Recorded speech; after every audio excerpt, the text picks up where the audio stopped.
Corruption in the public sector has been a thorn in the side of government for the longest time.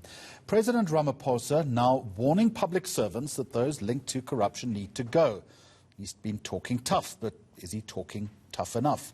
We're joined now by the Executive Director of Corruption Watch, David Lewis. Good afternoon to you and welcome.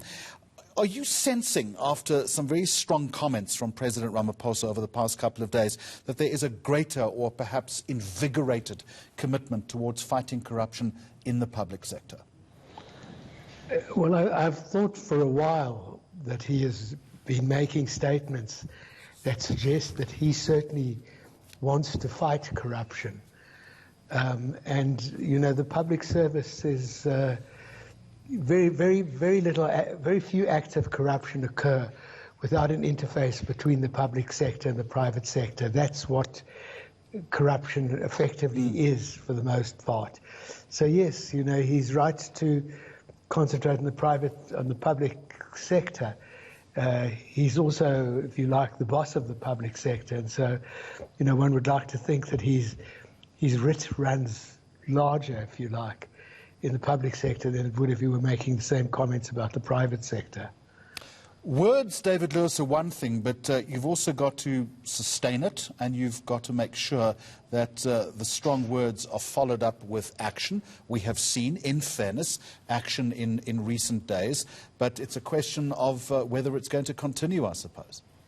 Yeah, absolutely. But I mean, I think, you know, we've seen some pretty resolute action over the past couple of days, and it's got to be sustained. I mean, you know, firstly, those people have got to go on trial. Secondly, there is a conspicuous absence of senior political figures in the action that has been taken, and I don't think that public sector figures should be focused on to the exclusion of the political class.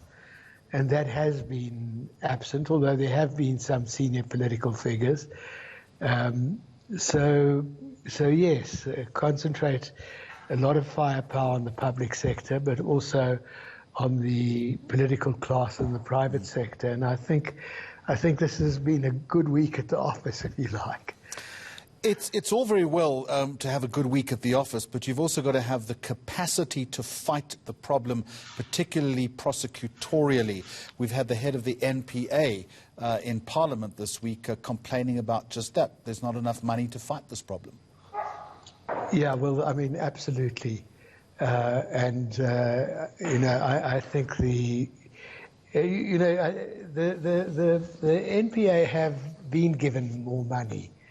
I don't know that it necessarily solves all problems, but it certainly, under our circumstances, it certainly is a body deserving of being resourced to the extent that it requires to be resourced. Again, that's not the only problem. I mean, the current leadership of the eNCA inherited a horribly dysfunctional institution. And I'm sure that there's a lot more than money that is needed to get it back on its feet. The quality of some of the leadership below the top leadership, the morale in the organization, the fact that there are still plenty of people in that organization who are appointed for political reasons, as the president complains about in his newsletter, and they have got to be gotten rid of somehow. That goes for the Hawks to an even greater degree. So there are huge problems with the public sector, and I liked that newsletter this morning. You know, I think the professionalization of the public sector is a daunting task, but absolutely necessary. Well, some movement, and you're absolutely right when you say there are myriad problems, but you talked about a good week at the office, and I guess we'll take that. David Lewis from Corruption Watch, thank you very much indeed. Now,